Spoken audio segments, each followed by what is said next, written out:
Sir.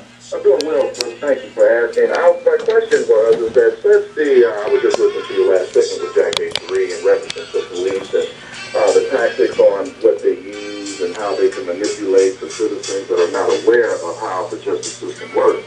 My question is that in the city of Helena, where you are now, they do not have what's called normally in a police setup, which is called internal affairs. So since the chief, the new chief of this city, has depleted the internal affairs department, my question is, I guess I pretty much have an answer to it, but I'd just like to get a little dialogue from someone else with a different viewpoint is that who polices the police and how can we, or the citizens, I should say, of Helena, West Helena, go about trying to ensure that the police are doing their jobs correctly, since there is a major breakdown in communication between the citizens of Helena and West Helena and with the police.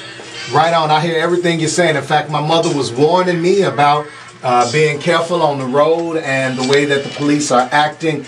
I think it's at least a two-part question. Now, the first part, I don't know the exact chain of command as to who we go to outside of the police department, whether it's the highway patrol or whether, you know, there's a regional body that governs the police officers. But what I can say to your second point, how to do something about it, I think petitions are incredibly important.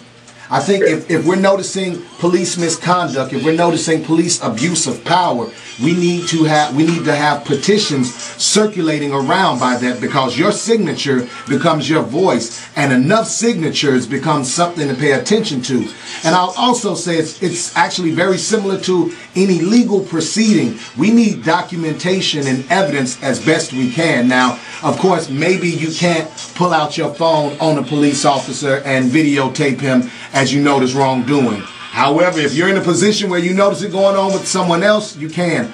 Or just simply documenting the day, the time, the officer, the badge number, the specific offense, what's happening. And it would be important then for everyone, or as many people as we can, who witness and who experience those things, to document that, to keep that documentation. And so then when we find the proper channel, the proper person outside of the sheriff and outside of this region, we actually have something that's cold, hard, that's concrete, that's in writing, so that they can't say it's our perception or our thoughts or our feelings. They'll know that this is what's going on. And I honestly say, when all else fails, because we are in a media-driven society right now, because the world has shrank because of cell phones and Facebook and social media. Take to social media. There is a change.org. If you look into change.org, if you join and create a petition with change.org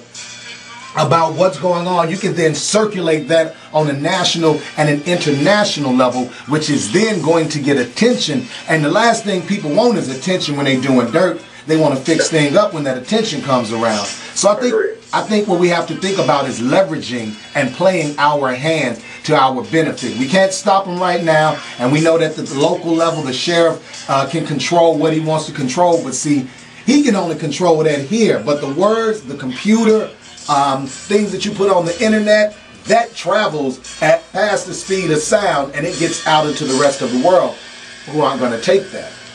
Right. Okay, so that's very good, and I appreciate your time on that, because they say that 51% of the Mid-Southerners are illiterate and can't read, and still to this day can't read. So some folks are capable, even though that they can't read, can reach out to social media sites, and I'm glad that you just passed that along to me about change.org, because it will be out and circulated. But again, since normal police departments, I'm out of St. Louis, they have internal affairs departments which police and oversee the police, because if you have one person that's just in charge of all the whole specific body of these officers, and the buck stops with this particular individual that run in this department, then how do the citizens would know how to go above and beyond that particular person and which route they should take?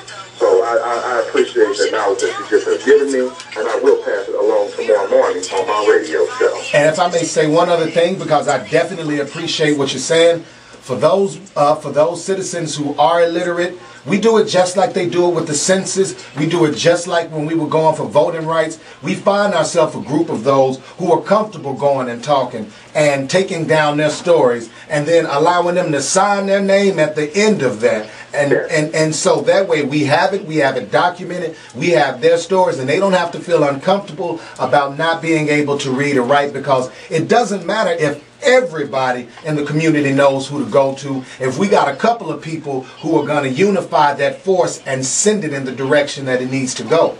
Yes, that's right. I agree with you 100%, my brother, and I enjoy you, and I'm listening to you right now on the air with the lovely wife of mine, so I appreciate that knowledge, Doc. Absolutely, and if you would, please, I'll tell you, my email address is amariajackson@gmail.com. That's AHMARIAH Jackson@gmail.com. I'd love to stay in touch with you because I really do appreciate what you're doing, and if I could be of any assistance, I would take that as an honor.